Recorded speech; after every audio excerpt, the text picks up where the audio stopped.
ପିଲାମାନେ ବର୍ତ୍ତମାନ ଆମେ ବାକ୍ୟ ପଢ଼ିବା। ମହାନଦୀ ଓଡ଼ିଶାର ବଡ଼ ନଦୀ।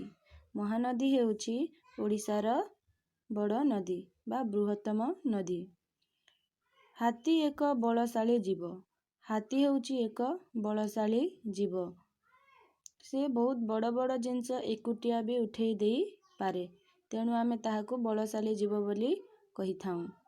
ଭାରୀ ଜିନିଷ ଏକା ଏକା ଉଠାଅ ନା।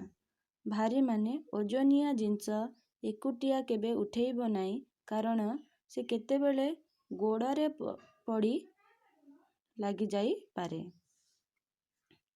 ଜାତୀୟ ପତାକା ଜାତିର ଜୀବନ। ଜାତୀୟ ପତାକା ହେଉଛି ଆମ ଜାତିର ଜୀବନ। ଶପଥ ଆମତା ରଖିବା ମାନ।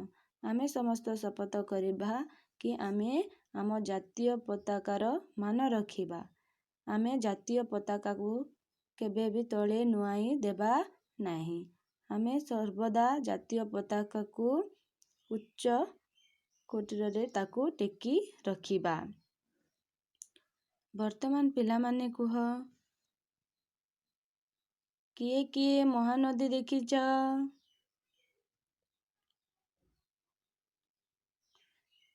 ମହାନଦୀ ହେଉଛି ଓଡ଼ିଶାର ବଡ଼ ନଦୀ। ଓଡ଼ିଶାର ବଡ଼ ନଦୀ କିଏ? ଓଡ଼ିଶାର ବଡ଼ ନଦୀ ହେଉଛି ମହାନଦୀ। ଓଡ଼ିଶାର ବଡ଼ ନଦୀ ମହାନଦୀ। କିଏ ଏକ ବଳଶାଳୀ ଜୀବ?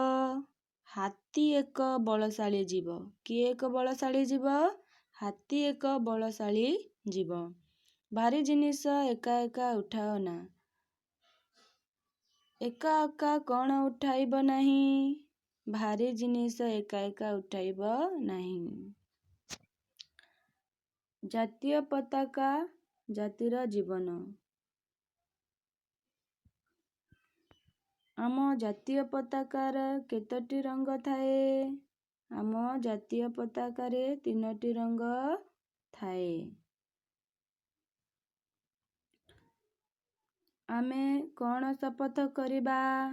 ଆମେ ଶପଥ କରିବା ଆମେ ଜାତୀୟ ପତାକାର ମାନ ରଖିବା। ଜାତୀୟ ପତାକାକୁ ତଳେ ପକାଇବା ନାହିଁ।